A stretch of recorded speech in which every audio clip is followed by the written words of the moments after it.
Representative Jody Hice, who is leading the Republican primary in Georgia's Secretary of State race, was among the members of Congress who played a far bigger role than previously understood in former President Donald Trump's efforts to overturn the 2020 presidential election, according to recent testimony provided to the House committee investigating the January 6 insurrection and reported Saturday by the New York Times.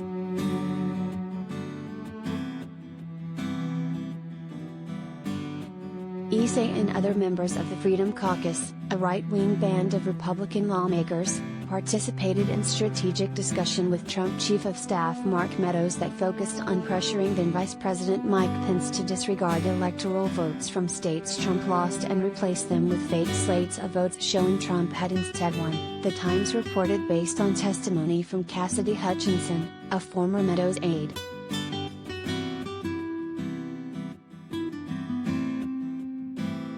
The testimony was included in a court filing that was unsealed last week.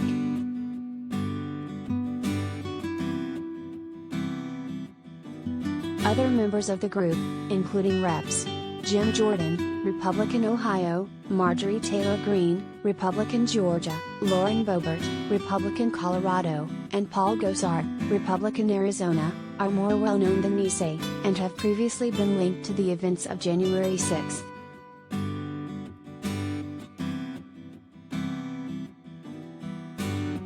But Hice's involvement is especially notable given that he is now seeking to become the top elections official in Georgia, one of the states in which Republicans attempted to overturn the 2020 contest.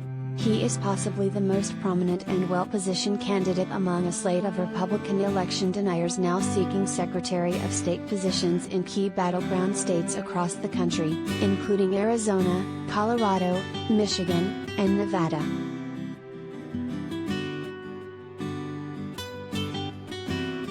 Hice victories in the May GOP primary and November's general election would put a Trump ally who seemingly played an intimate role in efforts to invalidate the 2020 election in charge of future contests. And it would do so in a key swing state that has become a particular focal point for right-wing efforts to take over the machinery of American elections in the wake of Trump's defeat.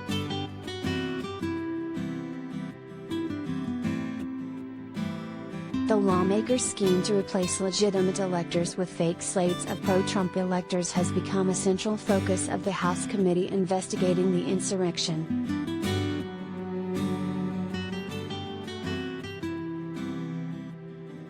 The Republicans mentioned in Hutchinson's testimony, including Hice, had appeared to embrace, The Times reported, the plot Trump attorney John Eastman outlined to overthrow the election in his now infamous coup memos, which outlined the fake electors' strategy and others for invalidating the election results.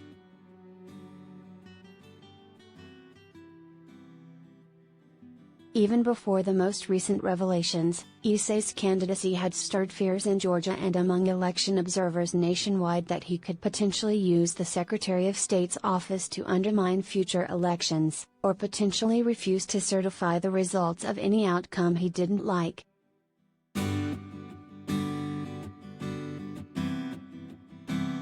Hice announced his bid for the office in March 2021, just 2 months after voting against the certification of election results on January 6, the day of the insurrection. It was a direct challenge to incumbent Secretary of State Brad Raffensperger, the Republican who bucked Trump's calls to find the 12,000 votes necessary to change the outcome of the election in Georgia, which President Joe Biden won. During the 2 months between the election and January 6, Raffensperger repeatedly refuted Trump's claims that Georgia's contest, and the election as a whole, had been marred by fraud, and together with GOP Governor Brian Kemp certified the results.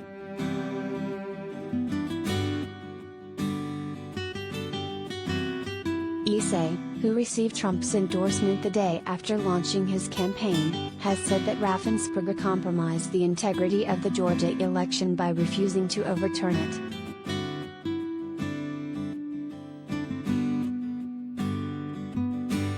Less than a month from the May 24 primary, Hice led Raffensperger, 35% to 18%, in a recent landmark communications poll of likely Republican voters. A third of those voters remain undecided and another 13% favor one of the other two candidates in the GOP primary.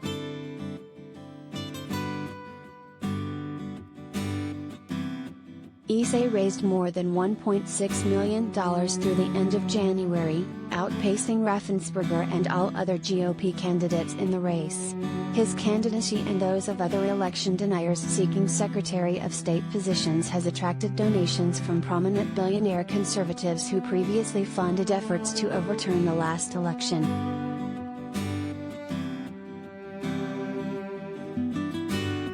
Hice's congressional office did not immediately respond to requests for comment about the testimony.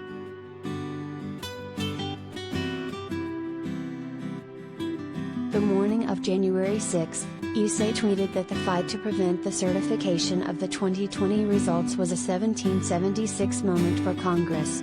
He deleted the tweet after the insurrection occurred, and a spokesperson said then that he condemned the insurrection itself.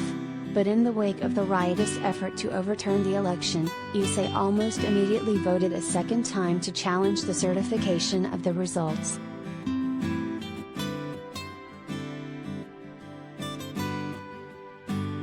There is no room for debate about the overall integrity of the 2020 election vote count, and someone who claims there is or who says they are just asking questions about the vote counts cannot be trusted to administer a fair election, Rick Hassan, an election law expert at the University of California, Irvine, wrote recently.